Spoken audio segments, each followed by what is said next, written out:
We're very attached to the idea that things just keep getting better for every new generation. Like how before, there weren't any iPads, but now, we all have iPads. Fruit Ninja. Sadly, that steady march of progress narrative doesn't really hold up. Of course, a lot of things are better now than a few generations ago, don't get me wrong. However, the unfortunate reality is that there's a disturbing trend with work today. New jobs are declining in quality across a lot of different and incredibly important metrics. And you probably already know that. Odds are, your job sucks. But it's often hard to take that personal experience and put it in the context of a whole economy. Because whatever you're picturing, however horrible you're imagining the general state of work being, I guarantee what I'm about to talk about is a lot worse. There's a lot of different ways to measure job quality, but the most obvious one is money. Jobs don't pay as much anymore. For starters, pay has not kept up with productivity. We produce far more goods and services per hour than we used to, and up to the 70s, this increase in productivity tracked almost perfectly with an increase in hourly pay. More productivity equaled more money in the pockets of workers. Since then, however, productivity has gone up every year, by around 75% between then and now. But hourly wages have only risen a tiny 9%. So, where's the money gone? Unsurprisingly, most of the profit generated from that increase in productivity hasn't gone to workers. It's been captured by the 1%, whose wages have fully gone up an insane 138%. That's kind of abstract. Let me put it in more concrete terms.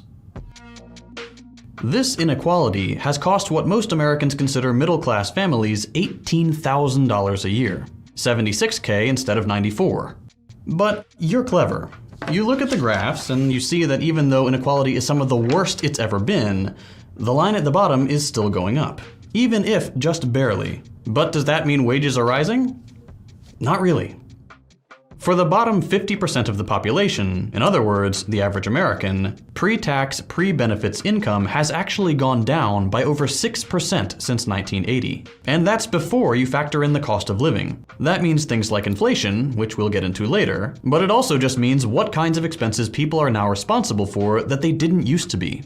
For example, since the 80s, employers have cut down on healthcare benefits. They've also made job training increasingly an individual responsibility. Student loan debt has only gotten bigger, the cost of not getting a college degree has only grown, and yet the benefits of having one are only going down. And this isn't just in education. People are needing to take on a lot more debt for just about everything. And I do mean need. Prices on essential goods way outpace wages year after year. So, just to get by, credit has become an essential part of a home budget.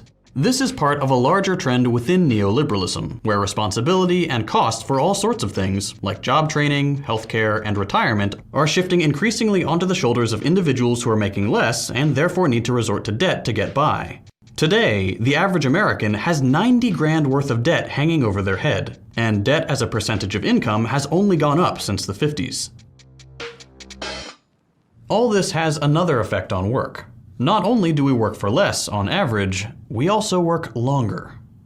Year over year, working hours in the US have actually remained relatively stagnant. But because wages have gone down in practical terms and personal expenses have gone up with the gutting of social services and costs borne by employers, we spend more of our lives at work. Over the past 30 years, the average age of retirement has gone up from 62 to 65. And last fall, Republicans actually started floating a plan to push retirement even later by delaying when people can receive full Social Security benefits and Medicare. I actually covered this topic about a year ago, but these kinds of policies actively target poorer Americans who rely on Social Security and are way more likely to die before reaching retirement age than their wealthier counterparts. Just so you get an idea of how prevalent this trend is, the same thing just happened in France as we were putting this video together. The country is on fire because, despite disapproval from the overwhelming majority of French people, the neoliberal President Macron raised the retirement age by going around the parliament. Like the Republicans did in the fall with their plan to make Americans work longer, Macron cited budget concerns and the upcoming insolvency of these retirement funds. But make no mistake, the reason retirement funds are going to be insolvent isn't because people aren't working hard enough, but because the wealth that they produce isn't going in their pockets or into funding these necessities. It's going to billionaires. But let's get back on track. None of these trends are helped, by the way, by another aspect of job quality that keeps declining: security. More and more people are being brought into more precarious work on an intermittent, irregular, or contractual basis. The new name for it is quiet hiring. But for years now, companies like Uber and their gig economy clones have been selling it as flexibility. Jobs are less secure today than in the past. You're more easily fired. Protections for workers are less well enforced under contractor status. Unionization is either impossible or downright illegal, and neither pay nor benefits are nearly as good, with the latter rarely ever being provided.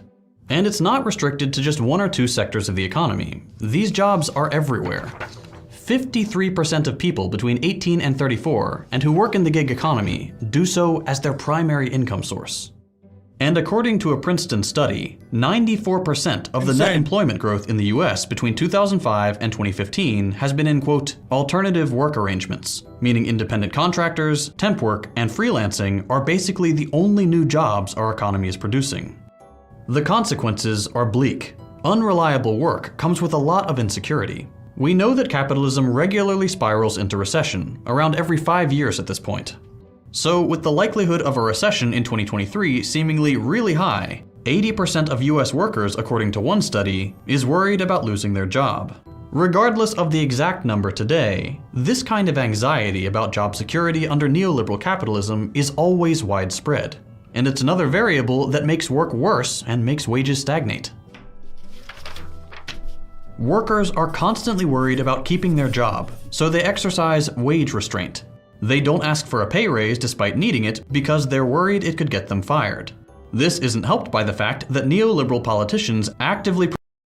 There's a 0% chance that you just said that like what he's talking about is similar to what like artists that work on commission even before or after artificial intelligence art gains more prominence. Like there's no way, right? Like, one could not make such a stupid comparison that you're not, there's no way you're still holding on to that grudge. Like saying, you know, you told artists to adapt and overcome and utilize AI as a tool in their tool belt. Why not tell the entirety of American working class to adapt and overcome? Brother, they're not getting fucking pushed out of the marketplace. They're not selling commissions on the side. Okay? This is their job. Their main job is turning the contracted shit. You can't make the same comparisons to literally fucking you selling drawings that you get commissions for. There's no point in history where like art has ever been people's like main fucking jobs in the same way that you would describe the rest of the fucking economy. I'm a Twitch streamer. I understand that like what I produce is not all that important in the grand scheme of things. Okay. What? Artist is a job? That's not what I'm talking about. I'm talking about fucking selling commissions. I have defended artists time and time again. Obviously, art and the arts in general are tremendously important for societal development. I'm not a fucking STEM lord. I'm not a stem cell. Just stop, Hasan. You know nothing about artist work. Yes, I know. You're right. I don't. I've never been an artist. I don't understand it. It's your struggle. Only you get it. You're going to keep living your fucking boho chic lifestyle, funded and facilitated by other wealthy people or your wealthy parents, just like every fucking artist did permanently. I'm not talking about motherfuckers that are doing like graphic design or visual work for a company that are getting priced out. I'm talking about the comparison between AI art, okay, and artists who are selling their artwork as commissions or on a commission basis. Why are you acting like a douche, bro? Because it's so fucking frustrating to me that the service sector is like pretty much the only remaining sector for the American working class. Half of these guys who want to sell fucking artwork literally have to do the gig economy work, not realizing that there's no comparison to make between the two, because if their gig economy work was actually full-blown employment, they would have all the time in the world to make all the fucking paintings that they want to. Anyway, automate more shit, it'll only make me grind harder. Adapt and overcome and be applied to what needed to do for capitalism too. We need to be willing to use the tools of our enemies, oppressors against them to overthrow them. But like, when I say artists need to figure out a way to utilize AI art in it because it's an inevitability, okay, is not like me saying sucks to suck. It's me saying, like, be smart about it. If you don't figure out a way to fucking utilize it, then you're going to get cut out. You're going to get cut out and shut out from the marketplace. And there's not really any kind of like real restriction you can place on that because it's technological achievement. It's like, again, it's like the guy who was working on candle waxes his entire fucking his entire life, while simultaneously, you know, the light bulb is being invented. It is a foreseeable and oftentimes very shitty byproduct of exponential growth and the exponential growth of technology. Like, there are so many different ways that an AI can serve you the top of the hour ad break. Okay? And I know that. The AI will eventually replace me. They will serve you creative ways. They will serve you in way more, significantly more creative ways, the top of the hour ad break. Just 3-minute ad break now. Let's get back to the fucking video. I'm getting derailed for no goddamn reason. I actually wanted to get derailed so I could serve you the top of the hour ad break. Ariel Khaleesi, thank you for the 10 gifted subs. Promote this wage restraint behavior by lying to people about the relationship between wages and inflation. In case you're wondering, by the way, wages and inflation aren't related. The wage price spiral is BS. You can get a raise without making inflation worse. Here's a study on that.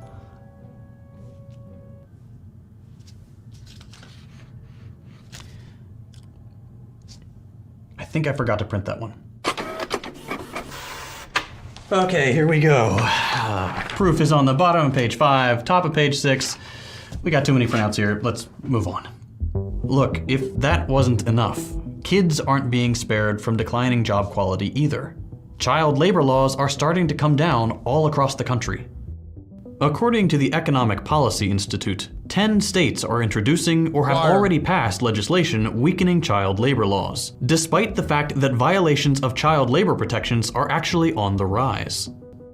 Saying it like that is a little vague. Let me read you some details off the list of these bills.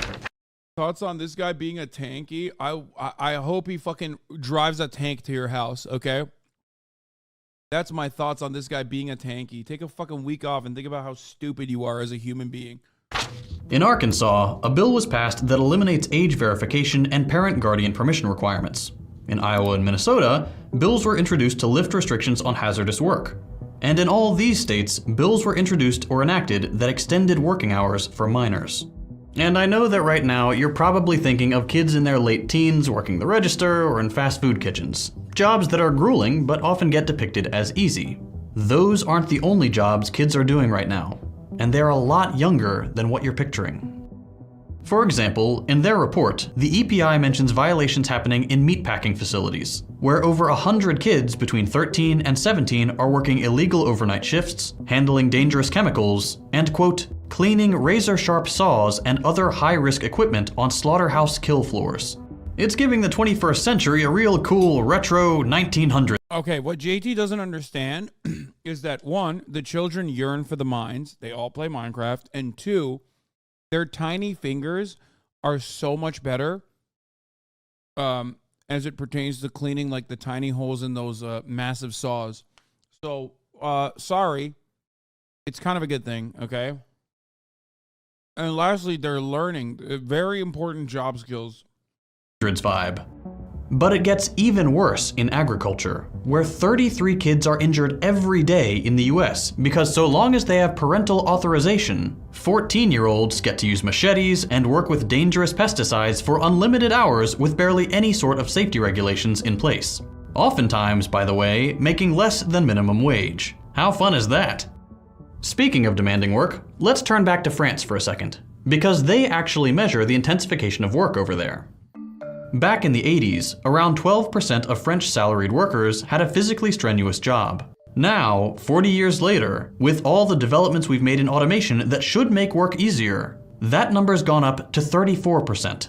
And it's not just physical strain. Over the same time period, the number of salaried workers with a mentally strenuous job went up from 6 to 35. You wanna know why? You wanna know why? Service sector jobs, baby, and delivery jobs. It's not like their fucking constructions tremendously increased, okay? No. It's because when automation creates opportunity to lift the workload of the working class under a capitalist organization of the economy, the benefits are only given to the owners of corporations. What do I mean by this? Talk about it all the time. I'll give you a super old school example. Let's say you don't have a plow, right? You have to fucking plow with your hands. Get on your hands and knees, okay? All of a sudden, or let's say you're using a plow, all of a sudden a tractor comes in. That's efficiency. That's technological improvement, right? Now, before you needed like, let's say you need eight people on the plow carrying all this shit, right? But now you have a tractor. Well, guess what? The tractor will, in normal circumstances, allow you to do less work. Holy shit, we have a tractor. How wonderful. All 8 of us can now keep our job, literally increase our output, plow more farmland, and be able to work even less hours, and it will be less strenuous. What happened, however, because the farm is not owned by you, but owned by your boss, somebody else, your boss said, well, you have a tractor now. You, as one farmer, can do the job of 8. So now you find yourself doing 8 other farmers' work with the one tractor. Your output has increased as a singular individual, but your salary hasn't. What I'm describing to you is at the heart of what JT is talking about in this video. Productivity increases, your output as a singular worker increases when you have the advent of technology like the internet becomes commonplace. Computers get better, mobile phones get better, you're on 24/7, you're having fucking business emails that you have to respond to after work. All of this stuff is making you a significantly more productive worker. And therefore, your output is higher in comparison to someone in the 80s or someone in the 90s doing the exact same job that you are engaging in. But what happened? Did the average hour that you spend in the workplace decrease? No. As a matter of fact, in certain respects, it might have even increased. Didn't decrease, it increased. Why? Because they fired all the other workers because they can make you do the job of 8. So what do those 8 other workers do? Well, they have to get a job or else they die. They move to different sectors. Why the most viable economies or the most viable sectors for regular working class people in the United States of America or even in France, comparable OECD nations, Western neoliberal nations, the most viable industries are service sector jobs where you can go and become a delivery driver. You can go and work at a retail job. You can go and work at a restaurant. These are really difficult jobs. They're very strenuous jobs. So that's the reason why in France, over the course of the time frame that they were looking at, the amount of physically tasking jobs has increased. The percentage of physically tasking jobs have increased. Because technological achievements do not work in favor of the working class under a capitalist organization of the economy. Your bosses will utilize that to their advantage to make sure that the profit margins are higher than before. Okay? 5%. If we can assume that these numbers are relatively generalizable to a similarly developed country like the US, more Americans, contrary to the popular narrative, have harder, not easier jobs. By and large, the increase in productivity, the leaner operations, and the more efficient pace of work that came with advanced technology mean a lot more intensive a turnaround for workers today than at any other point in history. But let's give up the national lens for a second. A lot of the idea that work keeps improving probably comes from the fact that the US has moved from a manufacturing and manual labor economy to a service economy, jobs that are widely and unfairly considered easy. But let's, for the sake of argument, say they are easier. Just because Americans aren't in factories as much as before doesn't mean those jobs have disappeared. Work hasn't gotten better. All that's happened is that these factory jobs have been thrown onto other people's backs who just happen to live in other countries.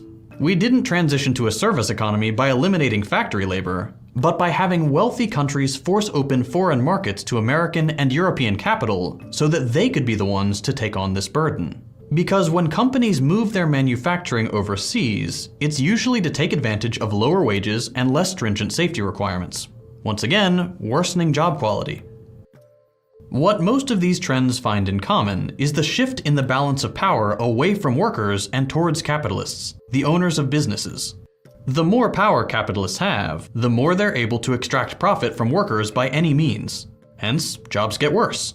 As evidence of this shift, just look at unionization It's not Dijon mustard chatter. I'm actually currently using tahini. trends. Since around the 60s, unionization has gone way down, and in perfect mirror image, the share of income held by the top 10% has gone up. But this growth of capitalist power isn't limited to unionization. Capitalists in the neoliberal era have helped to elect politicians that weaken workers in every imaginable way. Politicians that strip away social safety nets, like Reagan and Clinton, that weaken bargaining power and defund the NLRB, like Trump, that force open foreign countries' borders to American companies, like what's happened in East Asia and Latin America. All of these things contribute to creating a more vulnerable, less powerful workforce that can be taken advantage of more easily, that is more likely to be unemployed or underemployed, that year after year has to contend with more and more obstacles to living a comfortable life. Through these combined efforts, capitalists are able to wield more power in negotiations with workers, push wages down, strip their access to healthcare, union bust indiscriminately, and personally accumulate wealth at levels we haven't seen in all of human history. And none of this is to romanticize the 50s or some bygone era, by the way. Those were not good times for anyone not like this. Trying to turn back the clock isn't going to solve any of these problems. The seeds of declining job quality were already there back then. You recreate a New Deal social democracy in the US today, and within a couple years it'll melt back into neoliberalism because it isn't a solution that takes away capitalist power, nor their need to make profits at all costs. The balance of power of the 50s was nothing more than a temporary compromise that only held while capitalists were satisfied. Bottom line is, we're not going to find a solution in some mythologized past. This is why you experience quality of life decreases not only in the United States of America, but also in European social democracies. That's right. That's why it's happening. Because when there is a nationalized program or there are social safety nets that could be privatized or diminished, capitalists will absolutely eviscerate it slowly but surely, no matter how powerful and how popular they are. And what you're seeing in Europe and what you're seeing in Canada as well is exactly that. They need to find new profit sectors or new profit vectors in the form of new sectors that could be privatized. So what do? They underfund socialized entities dramatically. Then they point to how fucking underperforming those entities are, like public education, like social health care, like socialized medicine in Canada. They point to how bad that is. And then they go, we need to bring in private medicine. That's how this works. Same thing is happening in the NHS. How many years of Tory austerity has the NHS had to withstand? You think that shit sucks for no reason? That's the reason. So remember that. Social democracies also will inevitably wither away because it does not eradicate capitalism. It's only going to be when people have actual collective autonomy to make economic decisions and aren't forced to generate profits for a small group of wealthy businessmen that work can actually and durably improve. If you only take one thing away from this video, let it be this. Your job will never truly improve under capitalism. So long as the profit motive is the guiding principle of every business, safety, working conditions, and basic human dignity will always be an afterthought. If we want to get to a place where we can take pride in our work, enjoy a good work-life balance, and use new technology for the benefit of all workers, capitalism needs to go. I mentioned at the beginning of the episode that I had an exciting announcement. As of today, both the Deprogram and First Thought will be available on Nebula. I've gotten a lot of requests to host them both on the platform, so I hope. Congratulations to JT. I'm sorry, but the whole reform or revolution thing is so stupid. I think these options are both tools that can be used to fit according to the conditions. We aren't in Tsarist Russia. Who are you talking to, bro? Like, who are you talking to? So what's the option? Sit here and rotting in neoliberal hell and reject social democracy? There's no mythical rising up of workers. The conditions don't call for it. Yeah, I know, but I don't think JT has ever fucking advocated for like immediate revolution. I don't know where you got that fucking idea from. And I certainly am not saying that. I don't believe that I do not believe that America's labor aristocracy or the Western world's labor aristocracy in general is going to create environments that are ripe for revolution. We do not even have the mechanism of collective bargaining in our workplaces, let alone any kind of class consciousness. We don't even have class consciousness. It's just not going to happen here.